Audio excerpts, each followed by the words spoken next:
Welcome to Living Chassidus. Together, let's live the Chassidus we learn.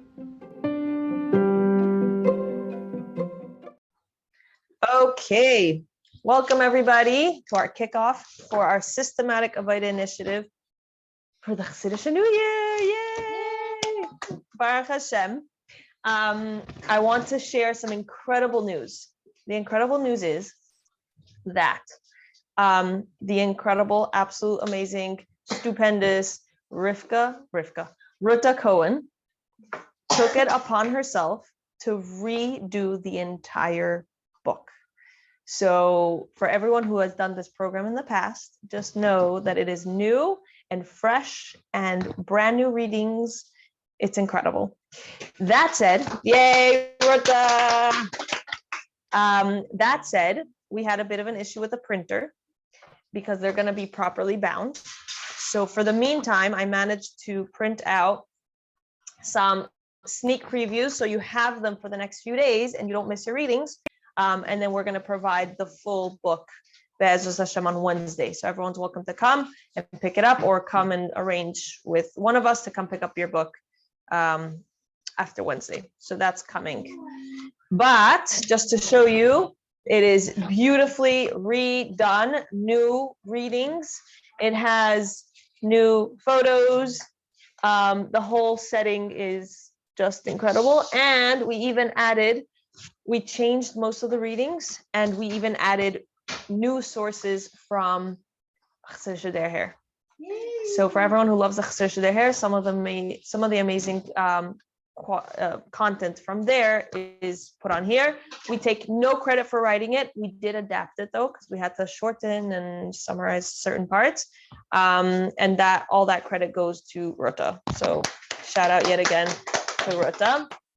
Okay, so for everyone who has never heard of this before, this is part of a program that we do where it usually comes like as a bound book. And there is one page of reading, literally, and this page, for example, is half of it is a photo. So just staring at the nice guy jumping off a thing already counts. So we do one page of reading a day. So this is for the 3rd of Kislev. And over here, there's an exercise, something to think about. We also provide you with, oh boy, I didn't bring honey in the black bag in the back. Do you mind getting me the journals? Wait, no, you just passed it on the bench, the one in the back. Yes, that one should have them. Thank you so much. Okay, so we're providing everybody with a Living Chassidus journal. I don't know if you could see there we go. The Living Chassidus journal, and inside there's pages with lines. And this is your personal journal between you and Hashem.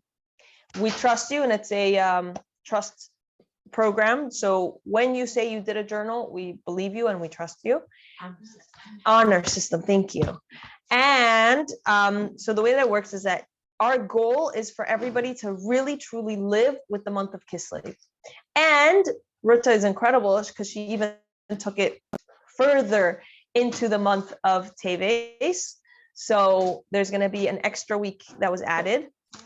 And the goal is that so many of us show up at a Farbrengen. It's Yud Daled Kislev. It's the Rebbe and the Rebbe's anniversary. We show up at a Farbrengen hoping and expecting that someone's going to come inspire us. And they want to share whatever it is, and we just show up to waiting to receive. And that's beautiful and all, but it is even more powerful when you know what's going on, when you know what happened, you know the beautiful details of the Rebbe and the Rebbe's wedding leading up to it. So the readings leading up to, there we go. The readings leading up to the holidays, for example, this one says History of Tes and Yud Kislev Part 1, and that's one page of reading. History of Tes and Yud Kislev Part 2. So you are building up your knowledge in preparation for the upcoming holiday. And the readings in between are self-growth, coming from Chassidus specifically. So, for example, the value of adrenaline. When is adrenaline meant to be beneficial and when is it not meant to be beneficial? Not all of us need to run around headless chickens all the time, and we really shouldn't. That's not the healthiest way to live. So we brought in different articles from different sources. This one particularly is from the Meaningful Life Center, so a huge shout out to them. And I want to give a shout out to the Meaningful Life Center, to Chassidus Hair, to Chabad.org, to Rabbi Often. Did we take anything from? No. And to Rebbe Drive, because many of our Rebbe pictures come from Rebbe Drive. So a huge shout out to them. We take no credit for any of the content from them. Another beautiful piece of the program is that when you do your daily reading, so remember, it's just one page, and at least once a week, you journal in your journal based on the question that it's provided here as the exercise, then you get to earn a beautiful prize. Here at Living Chassidus, we are all about convincing the Nefesh HaBahamis about how incredible it is to follow the Nefesh Elikis. So in Basi Lagani from the Frierdiker Rebbe, there's a particular line where he speaks about really taking the kayach of the Nefesh HaBahamis and flipping it over to do the will of the Nefesh Elikis. And so we take it quite seriously over here, because we tell our Nefesh HaBahamis that there are some great prizes. Let me share with everybody some of the things we've done in the past. We have given from chocolate bars to lots of svarim. We have given a Rebbe picture, which is a bookmark that you can use. We have also done food to the sushi spot, food like a gift card to Boof and Bun. We have done all kinds of incredible gift cards. We have done sets of svarim. So we even gave this one out a few years ago. The entire set of the Sefer. And so every time you do your reading, you're trying to make sure to keep your Nefesh HaBahamis excited for the next upcoming thing. We actually did an umbrella, which is really beautiful. It's a huge hit. So we get very creative. We really love our prizes here at Living Chassidus. And every time we have a Farbrengen, if you did your daily reading and you did at least one journal a week that you keep between you and Hashem, then you get a prize. And that's simple as that. Does that make sense? Do you have any questions? Yay. Okay. So I wanted to share the why we started this. Originally, we started because there was a program in preparation of Elul and Tishrei. And throughout that time, the first year we tried it, we barely made it to Yom Kippur. It was daily reading and journaling of some, I don't remember exactly the amount, but we barely made it to Yom Kippur, and basically the whole group just kind of fizzled out. I'm like, okay, how can we do it better next year? So the next year we added Farbrengens, which was really exciting because we got different speakers.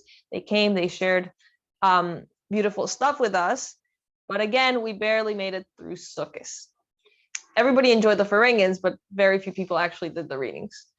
And that's why we ended up coming with this like sweet spot of Farbrengens plus journals plus prizes in it. Now it has been one of the most successful programs we've done. And Baruch Hashem, it has really helped so many people, not just because they're learning on a daily basis, which is huge, but also because they feel like they're really living with the times. They're living with what is expected of them, and not expected of them. They're living with what is expected at that time period, and they're preparing themselves for that. So we have the great zchus to have our most famous Kickoff rabbi for Kickoff this year. Rabbi Glick is incredibly well known. I think his group on Facebook is one of the greatest places to find him, and also on WhatsApp and all the other social media places, right? He's amazing. He creates videos that are short and powerful, and he runs regular shirim here in Crown Heights and also in other locations. And if you'd like to check out many of his recordings, you can find him at My Judaism. What's a good place? Rabbi Rabbi Glick.link/YouTube. RabbiGlick.link/YouTube. Okay. We'll send it out on WhatsApp. We will send it on WhatsApp, and also you can check out his videos on our Living Chassidus YouTube, because Baruch Hashem, he's one of our favorites and he speaks for us often. So I will stop rambling and pass it on to him. Thank you. Thank you. Sorry about that. Okay. So really, Chodesh Kislev is about Chassidus. It's about, we have Yutes Kislev, which is the Rosh Hashanah of Chassidus, when we wish each other a good year in Limud HaChassidus and Darkei Chassidus, learning Chassidus and the ways of Chassidus. I'm just trying to gauge how much we can squeeze in. So we'll talk a little bit about maybe learning of Chassidus, very briefly, just an overview of what it's really about and what the point really is. And then I really want to get more to focus on a specific aspect of Darkei Chassidus, which is the Rabbeim, and maybe the primary aspect, the primary thing in the role of the Rabbeim and their relationship with us, because the month of Kislev is not just Yutes Kislev, and it's not just about the Rosh Hashanah of Chassidus. First of all, Rosh Hashanah Chassidus of itself is called Rosh Hashanah Chassidus because it's when the Alter Rebbe was released from prison. We have a whole series of Chassidish Yomim Tovim throughout the month, basically one after the other, all to do with various Rabbeim and their births and liberations from prison, etc. So there's a very strong aspect specifically of the Rebbeim and their relationships with us in the month of Kislev also. So just a couple minutes about generally what learning of Chassidus is about. Probably I'm not going to say anything that everybody here doesn't already know, but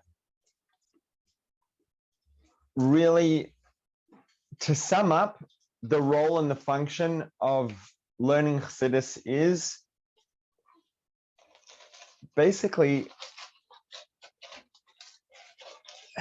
when we have relationships with people, right? We all have many relationships with many people, and some of our dispositions to some of those people are maybe more positive and some of them are maybe not as positive. But when we meet someone, it's not that hard to form a disposition towards them, feelings towards them, whether they're positive, whether they're negative. You meet someone really nice, you meet a really good person, it's not that hard to get to like them and to develop a good relationship with them. Why? Because you meet someone and you get to see their good qualities, you get to see the things about them that you like, and you hang out, you chat, you go for coffee, you eat lunch, whatever it is, you get to know them, and then you develop an interest in someone if they're the kind of person that you like. It's not that hard. The problem is that when it comes to Hashem, who has the greatest collection of, I did a talk on a similar topic to this to our high school girls a couple of weeks ago, and I talked about friends and about what it takes to make a good friend. I asked the girls, what qualities does a person have to have in order to be able to be a good friend? And they were actually had some really good responses, and they talked about someone who's not going to judge, and someone who will respect you for who you are, and someone who'll put your needs first, and someone who's reliable, etc. And really they put together a very solid, their suggestions came together into a very solid collection of really good qualities. But then the second question I asked was, does the fact that someone has the qualities necessary to be a good friend necessarily mean that you're actually going to have a valuable friendship with them? And I think at first it was a bit too much of an open question. I didn't really get where I was going, but it's also hard to imagine today, because today there's no such thing. It's for people who've only really, come of age in the last few years, become a teenager even in the last few years. It's hard to imagine a reality in which you could meet someone, get to know someone well and really, really like them, and you really, really like each other, and then the person lives on the other side of the world and you don't know if you're ever going to hear from them again. There's no such thing today. You have WhatsApp, you have FaceTime, you can talk to someone every day. There's just about no such thing as someone that you like, you have no way of ever seeing on a regular basis or even knowing. Right, once upon a time, you could meet someone, get to know them, really like them, and then you part ways, and you have no idea if you're ever going to see them again. And that's why actually in the halachas of the brachas of Shechianu, if you meet someone who you really like, a really close friend, who you value, and you haven't seen them in 3 months, you say the bracha with Hashem's name, because if someone's important to you, it means a lot to see them. Now, again, it doesn't, we could go these days, you can be so much in touch with someone, you can almost forget that you haven't seen them for a while until you actually see them. And it's like, oh, whoa, I almost forgot that I was missing out on something. What's that? It's a good question, probably. I think so. I don't know. It's a good question. But, Baruch Hashem, and we're very grateful to live in this time. But once upon a time, you could meet someone and they could have all the qualities to be a good friend. But if you never see them again, if you're not in touch with them and you don't interact with them, that's not, your relationship with them is not one that's contributing towards your life. It's not one that's bringing any value to your quality of life, to your experience, because as good a person as they are, you're not interacting with them and you have no active friendship. So for a connection with someone, for a relationship with someone to actually be of value practically in your life, you have to, first of all, they have to be the kind of person who's going to make a positive contribution to your life, the kind of person who could be a good friend. But for it to actually be a good friendship and to be contributing towards your life, you have to actually be in touch with them and interacting with them. And they have to be contributing to your life. They have to be a part of your life. Otherwise, they're not making a difference to your life. Now, with Hashem, we have the opposite problem. With people, it's pretty easy to get to know someone, pretty easy to, to get to know people and to get to know whether you like them or not. And if someone's the kind of person that could be a good friend, it's not that hard to develop a friendship and a relationship with them. With people, a good friend sometimes might want to help, and sometimes we have, needs or in a situation that even the best friend might not be able to do anything. With Hashem, we have the other problem. Hashem has everything we need, and Hashem's able to give us everything we need and to help us out in every situation. And Hashem has it's also not so easy necessarily to find a person who really has all those qualities to be a really good friend.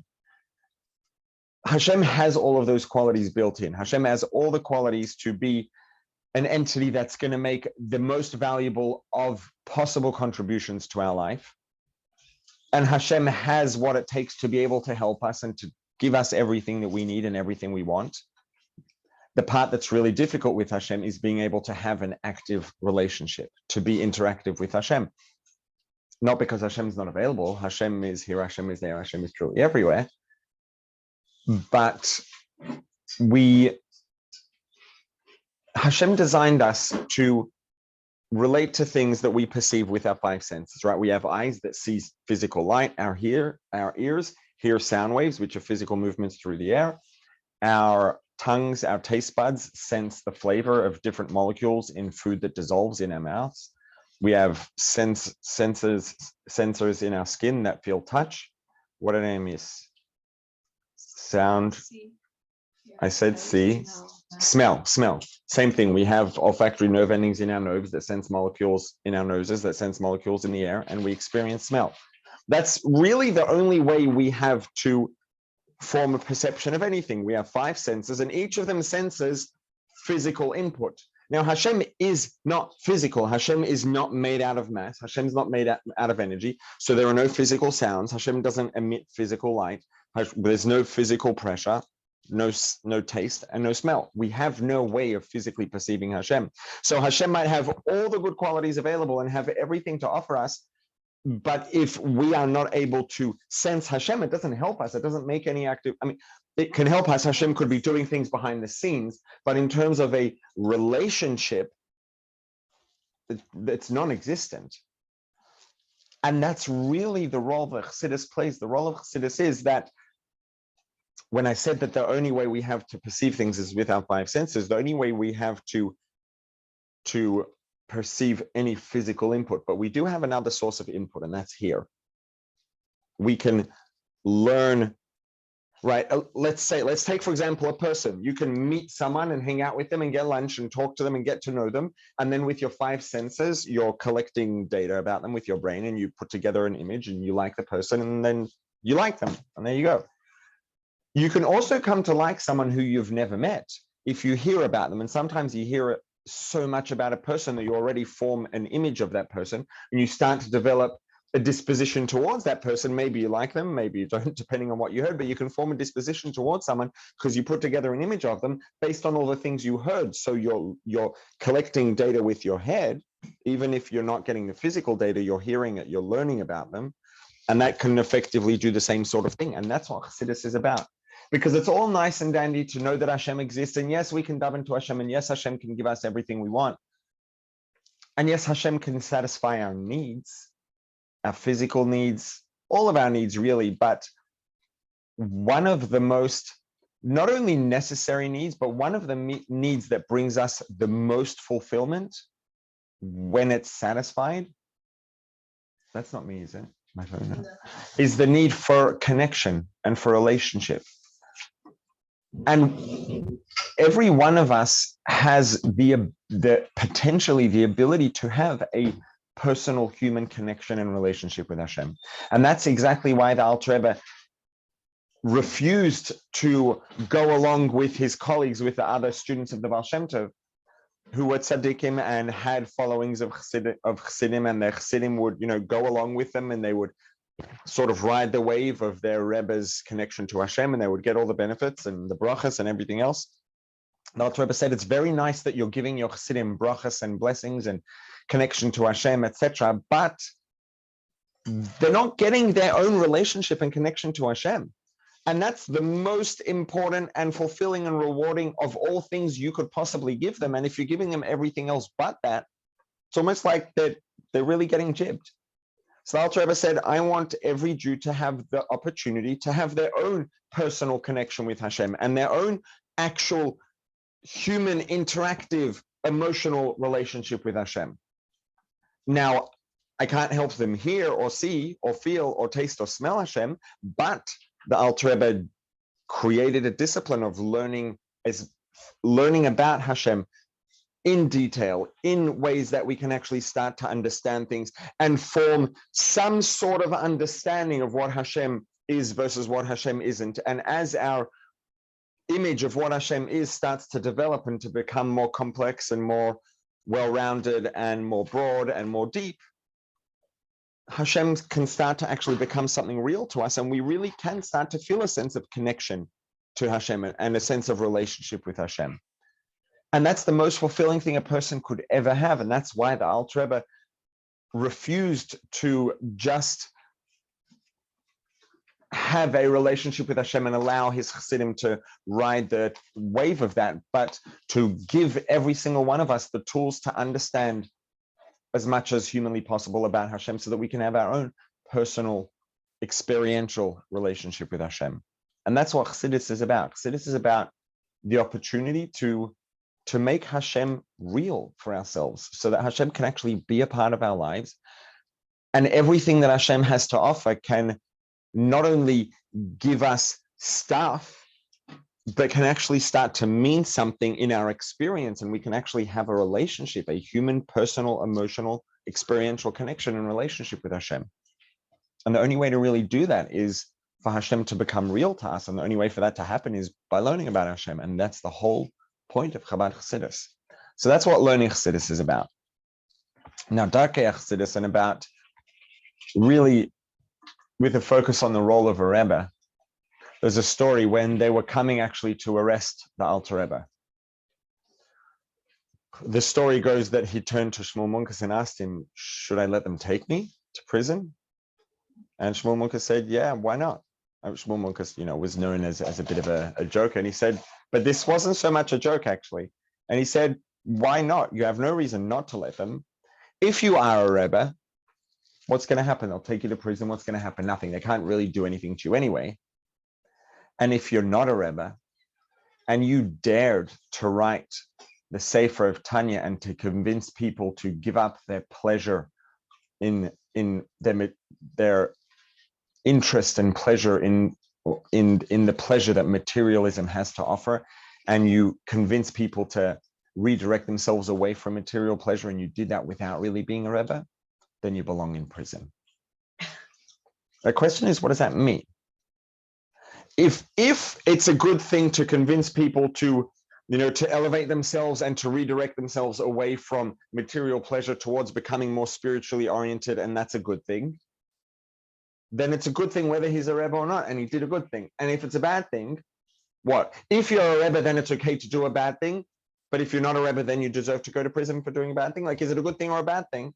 What difference does it make whether he's a Rebbe or not? If it's a bad thing to do, you belong in prison for doing a bad thing. Because you're a Rebbe, then you get off the hook for doing a bad thing. Obviously, that's not what he was saying. So the question is, what was he saying? Why is it that if he's not a Rebbe, then to write Tanya and to convince people to direct themselves away from worldly pleasure would be a bad thing, but if he's a Rebbe, it would be a good thing? And Shmuel Munkus was no, I mean, he joked a lot, but as a person, he was no joke. He was a very, very serious person who took life. He had his own style of, of serving Hashem, but it was something that was very real to him. And even his jokes weren't really jokes. So the question is, what's the message here? Because something here doesn't seem to add up. Now, obviously it does add up. The question is how and why. What does it mean? So, going back to what we were saying before about Hashem, talk about the fact that we can't see Hashem. Hashem is everywhere. We can't see Hashem. Why can't we see Hashem? He made it that way. Okay, so everyone here is giving much deeper answers. Good. The basic answer that, I was hoping someone would say, and I guess it's good that you all didn't, is that he's invisible. And that's like really not the answer. Hashem's not invisible. Air is invisible, right? This room is full of air. And why can't you see air? Because it's invisible. It's a gas. It doesn't have any color. It's invisible. Hashem's not invisible. Hashem isn't a physical thing. It's a completely different ballgame, right? Something that's invisible, but the air, I remember the first time I was trying to explain to my oldest daughter when she was younger, when she was, I don't know how old, maybe 3, 4, I don't know, what air is. And the fact that this space is filled with air. And it's like, what do you mean it's filled with air? What does that mean? There's nothing in here. It's empty. And I told her, pick up your hand and move it very quickly. And you feel the resistance of the air against your hand. If you wave it quickly, you can feel there's something there. You don't see it. And we're so used to it that generally when we're moving around, we don't notice the contact with the air because it's a constant thing that we're used to. When you move a little faster and the pressure builds up, you can feel the air. There's something there. So there's something physical that's occupying this space. It's molecules of mostly nitrogen and some oxygen and a few other things mixed in. And it's here. It's just pretty soft and it moves around quickly. So if you move fast enough, you can start to feel it. Why can't you see it? Because it's invisible. That's what invisible means. It's something that's physically here, but you can't see it. Hashem's not invisible. Hashem's not made out of molecules. Hashem, well, before we get to Hashem, Hashem's already like way, way too far out. Angels, malachim. Why can't you see angels? Same thing, because they're invisible? No, because they're not physical. You can see things that are made out of physical mass. And if something is made out of physical matter and it reflects physical light and that light reflects off that object into your eyes, you see it. Right? When you see this, well, it's black. It's not the best of examples, but it's not totally black. You can see it. You can see some reflection and some glare. Why? Because light's bouncing off here into your eyes. So you see it.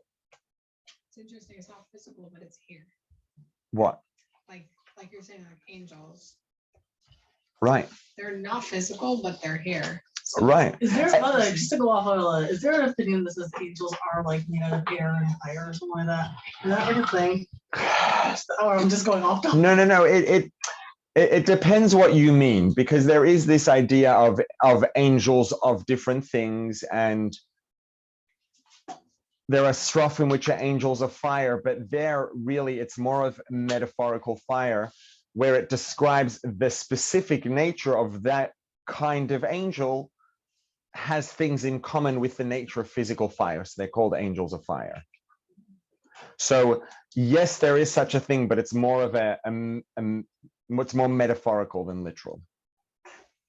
Because angels don't physically, I mean, angels you could accurately say that angels don't exist, depending on what you mean. If what you mean is angels don't exist as far as the parameters that define physical existence are concerned, it's true. They're not physical. They're not made out of physical mass and energy. As far as the physical reality is concerned, angels don't exist because they're not physical. They're not, what's that? Yeah. Correct. So they're no less real than that which is physical, but they are not physical. It's a different layer of reality. So we can accept that angels exist. We're never going to actually experience them with any of our five senses because they're not physical, and our five senses are there to sense that which is physical. There are exceptions when angels present physically, like in the story of Avraham Avinu, etc., which we had a couple of weeks ago in the parasha, but those are exceptions when something unusual happened, right? So angels are not physical. And the vast majority of reality is not physical. The physical universe is physical, but that's Olam Hasiyah Hagashmi, the physical layer of reality. Then there's Yitzira, and there's Bria, and there's Atzilus, and then there's before the Tzimtzum, and there's Sovev and Mamale. The physical reality is a tiny, tiny little fraction of everything that exists. So really, we're missing out on the ability to have any sort of relationship with the majority of existence, and certainly with Hashem, because Hashem's certainly not physical. Hashem, really, if you want to go all the way out there, Hashem's neither physical nor spiritual. Hashem created the categories of physical and of spirituality. And spirituality is a creation as much as physicality, physical matter is. Both are created by Hashem. So to be able to perceive Hashem or have any sort of experiential interaction with Hashem is technically impossible, which is like a little bit sad, maybe a little bit depressing, or it could be, except for the fact that there's a solution, there's a way out. Now, really, these two parts here, I would say maybe two of the, well, we'll take a step back. You know, we live, Baruch Hashem, we live in an amazing time to be alive, despite what the news will try to convince you. And the irony of that is just amazing, because you have people who are going to sit and wherever you go, whether you're looking at the news on television or on YouTube or on Facebook or TikTok, it doesn't matter where you go, there's someone who's there trying to convince you that it's a terrible time to be alive and the world is a terrible place right now and times are so bad. The irony in that is that usually the person who's trying to convince you about how bad a time it is to be alive is getting paid like $1 million a week to sit in an air-conditioned studio in front of a camera for an hour a day to convince you about how bad a time it is to be alive. FYI. Just pointing that out. It's an amazing time to be alive. I remember hearing from my grandfather. I mean, he went through the concentration camps, but forget the concentration camps before the war. Just life as a person was so difficult, you know, and that was already after the Industrial Revolution. For the majority, for almost the entirety of human history, for just about everyone, with very few exceptions, life has always been brutal.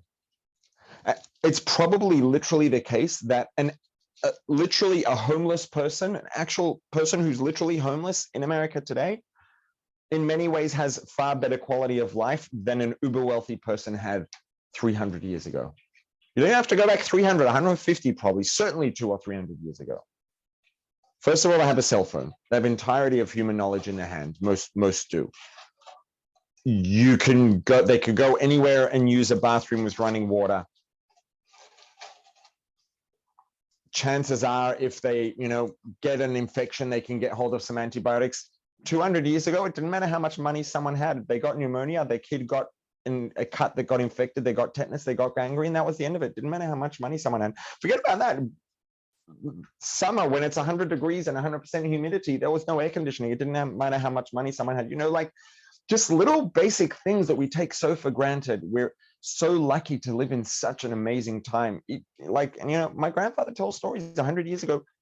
Just about everyone had to work from dawn until dusk just to have a piece of bread and a cup of water to drink, a piece of bread to eat and a cup of water to drink. From when they were basically old enough to do anything, 5, 6 years old, kids were going to work already. It's, you know, we live in such an amazing time, Baruch Hashem. And, you know, one of probably the most amazing things that we have is the availability of information. What's so amazing about that? The democratization of information, aka Google, basically, means that if someone has an interest and they're prepared to put in the effort, they can probably find out whatever they need to find out to start, you know, making the most of that interest they have, to start following it up, start integrating it into their life, following their passion, whatever it is. There's, you know, whatever information you need for almost anything today is available for free if you just sit down and Google. And in a way, what the Alter Rebbe did with Chassidus is the same sort of thing. He democratized the ability to have a personal relationship with Hashem through information. It's the same thing. The information that the Alter Rebbe gave us in a somewhat relatively tangible, detailed, broken down way that we can actually start to work with it and understand, and it can start to mean something to us. The Alter Rebbe made that available to everyone, where it used to be exclusive, the same way that Google made all of information available to everyone where it used to be exclusive. Which means that now that the Alter Rebbe did that, and now that we have 7 generations of Chassidus since then, of Chabad Chassidus, anyone who wants for Hashem to be a real part of their life has the necessary information available. It's just a matter of going out and getting it. And another thing, you know, that I think is a real sort of a hallmark of how affluent society is today. And it's an amazing thing. And I think it's, you know, it's something that can really bring a lot of value to a lot of people, is all the different variations of coaching, right? Today, there's sort of the more clinical psychotherapy, and then you have therapists, and then there's this sort of continuous spectrum that goes from psychotherapy to therapists, and then sort of blends in along a spectrum into coaching, and then there is, you know, sort of intermediate therapy / coaching, and then there's like actual just life coaches and business coaches and all. And I think that, you know, probably a large number of the people who are offering coaching services don't have much to offer anyone more than they can figure out themselves. But there are people out there who could really offer a lot of value as a coach. What can a coach offer that you can't get from a book or from Google, for that matter? Experience, right? Sometimes you can have all the information in the world, but to know how to put that information together, or how to utilize that information, or how to put it into practice, sometimes if you can speak to someone who has put in the time and the effort and has years or decades of experience of what implementing that information actually looks like, and you can learn from their mistakes, and you can have the benefit of their wisdom and their insight that they have as a result of their experience, you basically get to have access to their experience and to everything they've learned. You can get to have, to a degree, access to whatever they have access to. Now, they might have gone through years or decades of hard work and learning from mistakes and all these things to get that access. And, you know, if you can get someone like that to coach you, you can benefit from all of their wisdom and experience, because in coaching you, they're giving you access to that. And it's an amazing thing if you find someone who's actually good. And in a large part, I think that's, I wouldn't say it's a mashal for, you know, perhaps one of the most important parts of a Rebbe, and what we have to benefit through a relationship with a Rebbe. I would say, rather than a mashal or a metaphor, I would say it's an equivalent. And the equivalence is that which isn't physical, spirituality, divinity, godliness, Atzilus and Bria and Ein Sof, and ultimately Hashem himself, all of those things exist and are real, but we don't have the hardware to tune in, right? This room, I assume, I didn't check my Wi-Fi on my phone, but presumably there's Wi-Fi in here. And if there's not Wi-Fi in here, there's Wi-Fi at most places you go, right? If someone, let's say someone was, you know, frozen in suspended animation 100 years ago, and then they would defrost them now, and tell them that, there's Wi-Fi and Wi-Fi, what's that? And you would say, well, it's like access. First of all, you have to explain what the internet is. And if you can explain to them what the internet is, and then you tell them actually the internet's just like in the air, you just have to have a device that has a Wi-Fi antenna inside, which you can't see because antennas basically are just built into the hardware now. And you just have to have a device that's Wi-Fi enabled, and then you can just access everything that exists basically in the universe. They'd probably think you were nuts. They'd have no idea what you're talking about. But ultimately, like, the Wi-Fi is here. Someone who doesn't understand what Wi-Fi is going to have no idea what you mean because it's invisible. You can't see it. You can't sense it. You need to have a Wi-Fi enabled device. And if your device is Wi-Fi enabled, it'll pick up the Wi-Fi. The Wi-Fi is here, whether you pick up on it or not. The question is, do you have the hardware? Hashem is here, right here in this room, but we don't have the hardware. Our hardware is tuned to that which exists physically with our 5 senses. We don't have the hardware to be receptive to spirituality, to godliness, to Hashem. We have a neshama. Right. We have a neshama, Is that software? which I would say that the neshama is the hardware, but imagine that you have a phone which is Wi-Fi enabled, but on top of that phone you have an OtterBox, and then you wrap it up in, like, I don't know, you bury it in concrete to protect it because you don't want it to break. It's like, yes, your phone's very safe inside the concrete. It's also not going to be able to do anything for you because your phone has Wi-Fi, but number one, it can't tap into the Wi-Fi because it can't reach it through the concrete. Number two, you can't tap into your phone because it's buried in concrete. It's kind of like the situation that the neshama is in, right? So yes, 100% the neshama has the hardware. It maybe is the hardware, forget it has the hardware, but and this is exactly the point, it's buried under so many layers of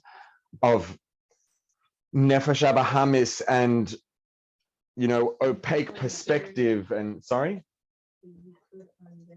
Like there is to a degree, like chapter 18 and 19, not that 6 to a degree, but ultimately, as long as we're a human being and a regular human being, part of the human experience is that there are just thick layers of concrete over the neshama. We can make them a little bit thinner, relatively speaking, but there's only so thin we can go. And that's really the thing that distinguishes a Rebbe from everyone else. So Rebbe naturally has that sense, hasn't, so to speak, that no concrete on top Exactly. All the layers of a Rebbe, the nefesh habahamis of a Rebbe and the body of a Rebbe, all of that, it's there, but it's transparent. It's not opaque. If you have a phone, right, all of our phones are surrounded by matter. They're surrounded by air. Air happens to not interfere that much with the Wi-Fi, and it's fine. It's only when it's concrete that it's a problem. So we all have our bodies, and our nefesh habahamis is all like layers of concrete on top of the neshama. So it has the hardware, but it's a struggle for the neshama to be, well, not really, but it's really a struggle for us to be able to get what the neshama is plugged into. But a Rebbe doesn't have those opaque coverings. And so a Rebbe has a strong signal. A Rebbe is plugged into the Wi-Fi. A Rebbe is able to actually have a human sensory experience of Hashem. Not necessarily with physical senses per se, but a Rebbe can experience the senses of the neshama in a way that we can't, because the concrete's not there. It's covered with, with air, let's say, maybe instead of concrete. And the same way that when a person develops a good relationship with someone that has a lot of experience and wisdom, they can benefit from that other person's experience and wisdom through that relationship with that person.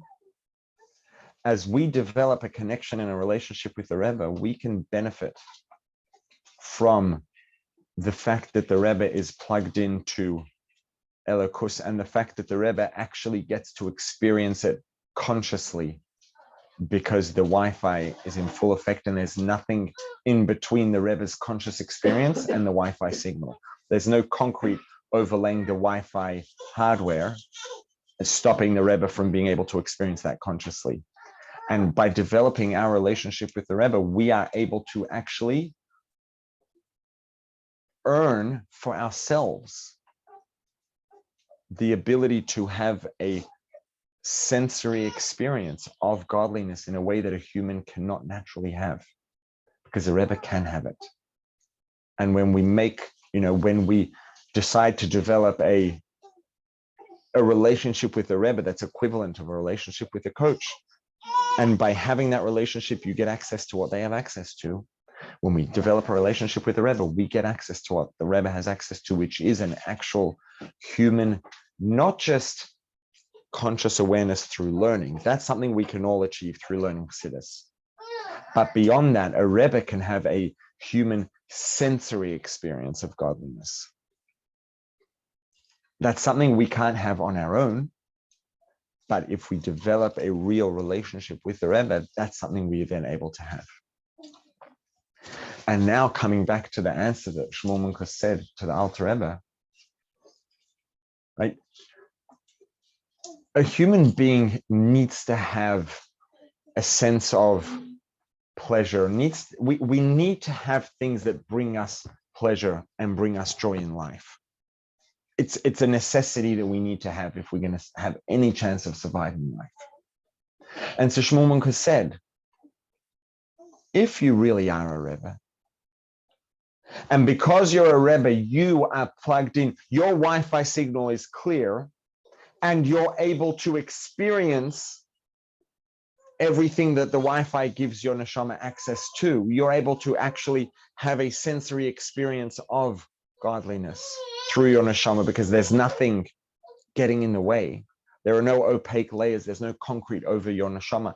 And so you're able to actually have a sensory experience of elokus, of godliness.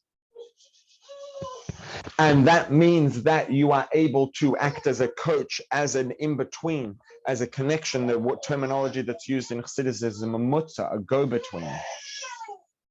You're able to facilitate for other people to have a sensory experience of godliness by developing their relationship with you, because you have that sensory experience. By all means, educate people and inform them about the value of diverting their focus away from materialism, because you have something so much greater to offer them. You have the ability to actually offer them a sensory experience of godliness. You have the ability to offer them the opportunity to actually experience the joy and the pleasure of having a connection with Hashem, beyond just what we can achieve with our minds. We can achieve amazing things through learning Chassidus. But what we can achieve through hiskashrus to a Rebbe is a whole different ballgame. That's an actual sensory experience of elokus that you can't get through learning. So he said, if you are a Rebbe, by all means, it's an amazing thing.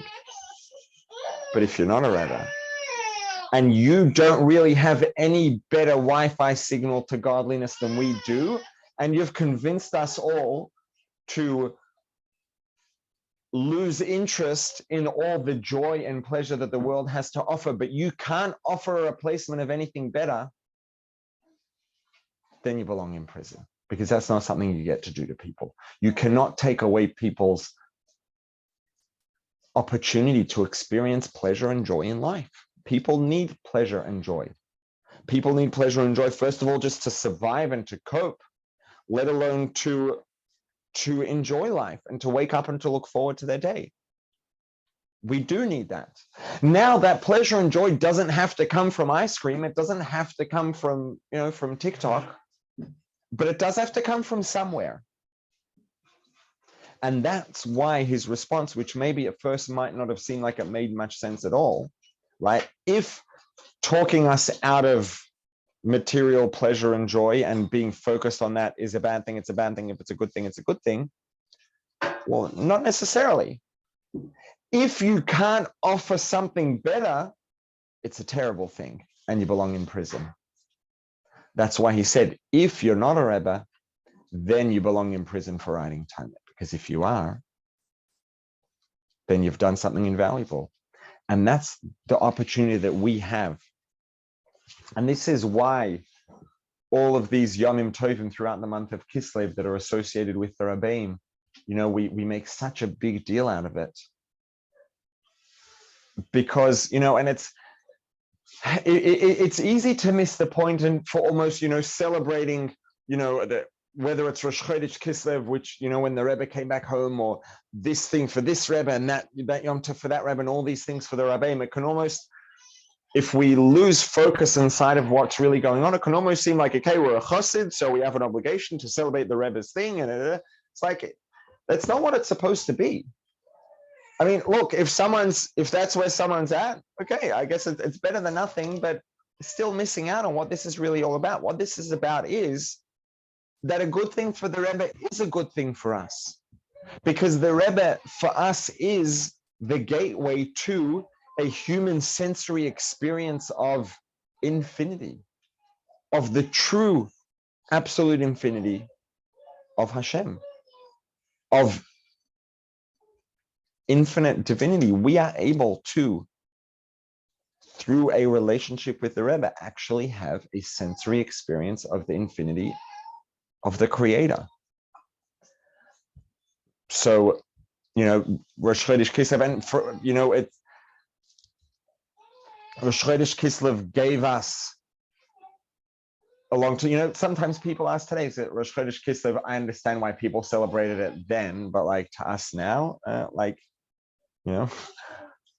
maybe some people might struggle to understand what difference Rosh Chodesh Kislev makes to us now after Gimel Tammuz, and the answer is, makes a huge difference. First of all, there are many, we had, many additional years of sichos and of mamarim and of Torah that the Rebbe gave us, and of stories and interactions that Chassidim had with the Rebbe, and letters that the Rebbe wrote to people, and Yechidison and responses that the Rebbe gave to people. And all of these things are not only opportunities to learn Chassidus, they're also opportunities to develop our relationship with the Rebbe. And this is something that I think really the Rebbe's letters and Igros Kodesh are amazing for, because they give you a very different insight into the Rebbe than just the Sichos and Mamarim. Because Sichos and Mamarim are information, it's learning, it's Torah, it's academic. The Rebbe's letters, sometimes you get to see a little bit of the Rebbe's sense of humor. You get to see the Rebbe's practical approach to things and pragmatic take on things. And it's in a way more of an insight into the Rebbe as a human being, as a person, rather than just as a teacher of Chassidus. And all of these things are tools to develop our relationship with the Rebbe, and our relationship with the Rebbe is the key to being able to have the opportunity to have a human, sensory, experiential connection with Hashem. Yeah, so Sure. What's of all, when you say like connection with the Rebbe, because you were comparing connection to the Rebbe versus the connection of Chassidus through a sefer. Nowadays, our connection to the Rebbe is always through a sefer, essentially. It's always, so it's, is that still considered a relationship with the Rebbe? That's getting. Okay, good. So that's a good question. I'm glad you asked that, because it's probably important to clarify. I would say there are two different things. Like when we learn Chassidus, right, there's the academic experience, which is that we now understand Chassidus, which helps us develop our own, image, whatever that means, of Hashem, which allows us to develop a sense of personal connection with Hashem. Learning the Rebbe's Torah also develops our connection to the Rebbe, which is a separate thing to the academic benefit that we get from learning and understanding, is learning the Rebbe's Torah. And that's why I mentioned, for example, learning Igros Kodesh, the Rebbe's letters, which are not just about the information, it's about actually, it's almost like the Rebbe becomes more of a person. It's hard to describe, but that's kind of like what I feel like it is. Like I feel like when I learn the Rebbe's letters, that makes me picture the Rebbe as a person and think of the Rebbe as a Rebbe, rather than just the material that the Rebbe is teaching. Practically, what does that benefit as far as like how is that discussion? Like, So it's a good question, and it's not such a simple answer, because at the end of the day, someone's relationship with the Rebbe could stay intellectual all the way through. It could, and you know what? That's not a bad thing. One of the things the Rebbe said is that the way to connect to the Rebbe is by learning the Rebbe's Torah. ultimately, And then at the end of the day, you don't have that like coaching kind of relationship where you're getting guidance from the right, Rebbe. correct. That aspect. Like, Well, you can get some of that through the Rebbe's Torah and the Rebbe's letters also, but I was using that as an equivalent. And the equivalence was when you have a coach, you get access to what they have access to because they're offering you access to what they have. So you get access to the benefit of their insight and what they've learned from their mistakes and their experience. So that's because you have a relationship with a coach, you get access to those things. Having a relationship with the Rebbe gives us access to what the Rebbe has, which is, one of the big things is an actual sensory experience of godliness. so is there any difference with having a relationship with the Rebbe in a way that you feel like a person that you're close to versus having the Rebbe's opinions and view on the world having the biggest influence on you? Is there a big difference, discussions wise? Good question. Honestly, the more important part of it, probably technically and conceptually, is learning the Rebbe's Torah and seeing things the way the Rebbe sees them and having that perspective and doing and following the Rebbe's directives. But ultimately, at the end of the day, and this also ties into what Shmuel Milkus was saying again, we're also people. And the bottom line is, the more the Rebbe, because today, if we don't make an effort, especially, I never saw the Rebbe before Gimel Tammuz, and if I am not putting in conscious effort on an ongoing basis, the Rebbe basically becomes Moshe Rabbeinu to me, just like a Chassidish Moshe Rabbeinu instead of a Yiddish Moshe Rabbeinu, basically, right? Which is a lot better than nothing, but I'm still missing out on a lot, and it's, and the personal relationship side of that is that, we are people, and there's a lot to be said for the sense of connection and relationship. First of all, in terms of the personal benefit of feeling connected and plugged in, which is a very valuable thing for people. And the bottom line is, feeling that sense of connection is also realistically going to increase our motivation and the likelihood of us engaging in the other more technically important parts of Hiskashrus more consistently and more effectively, I think. So yes, technically and conceptually, it's the less important, the personal aspect is the less important part of Hiskashrus, but for human beings, it's pragmatically, I think it's a very, very important part. And like I said, it also has its own value to offer because we're humans, and the conscious experience is also very important. So is that where like stories of the Rebbe play into like Yeah. help build that human connection? Yeah, I think so. So that's like, so you're saying that the general Hiskashrus, the goal of Hiskashrus is not necessarily to have that human connection where you feel like the Rebbe is my Rebbe versus the second point where it has an influence on you? Technically speaking. Practically speaking, I don't know that it's so simple to say which one's more important. I think it's probably both of them really are important. One is more important from a technical and conceptual side, which is the learning and the behaviors. The other side is very, very important from a pragmatic human side. And that is, look, there are some people who are just very academic or very clinical, and they can just like buckle down and do the things and do the learning, and they don't need the human personal side so much. But most of us do.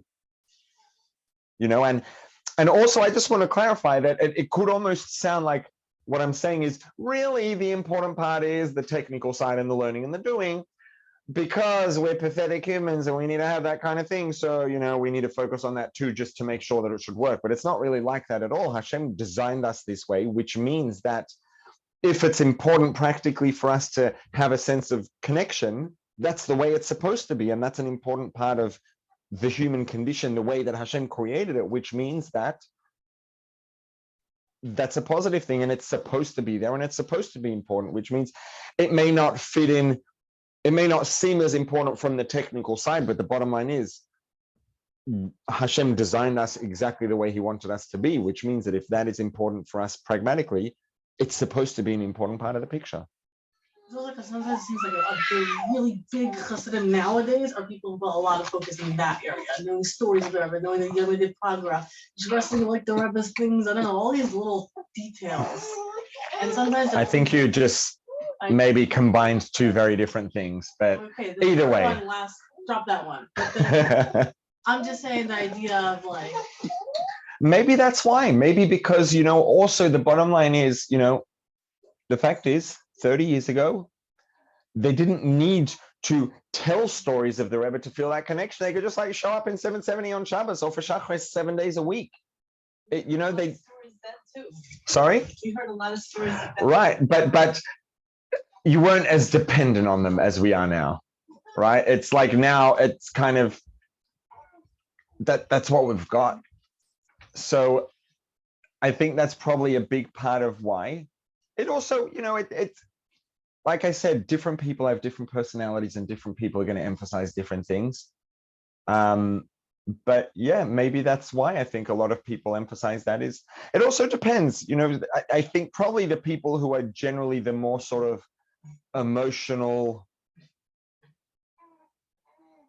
sensory connection kind of people are probably going to, their Farbrengens are going to be a lot more kind of stories and, because that's the thing that's at the forefront for them. And then you have people whose Farbrengens tend to be a little different. Different people are going to focus on different things, but I think it's important that people do focus on those things because we're human and we need it. And yeah, we can't just turn up at 770 on Shabbos and hear the Rebbe talk and see the Rebbe davening, and it's not an option for us, unfortunately. So stories and the Rebbe's letters and those sort of things are what we've got.